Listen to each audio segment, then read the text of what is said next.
હાલો મારા પ્રિય ગુજરાતી, કેમ છો બધા? મજામાં ને? તો મિત્રો, સરસ મજાના વિડીયોની શરૂઆત કરીએ એ પહેલા બધાને રામ રામ, સીતારામ, જય શ્રી કૃષ્ણ અને મહાદેવ હરચોલ.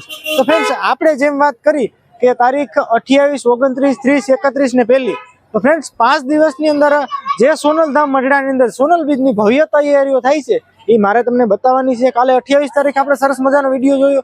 આજે 29 તારીખે સાંજનો સમય છે અને અમે એવું વિચાર્યું હતું કે મઢડાની અંદર સાંજના સમયે જે શણગાર કરવામાં આવ્યો છે, જે ડેકોરેશન કરવામાં આવ્યું છે, જે લાઇટિંગ કરવામાં આવ્યું છે, એનો વ્યૂ કેવો છે અને થોડોક આરતીનો પણ લાભ આપીશું. બધું જ બતાવીશું. જોડે લેજો વિડીયો, બહુ મજા આવશે. વિડીયો ફેસબુક ઉપર જોતા હોય તો લાઈક કરી દેજો. ચાલો ફટાફટ જઈએ.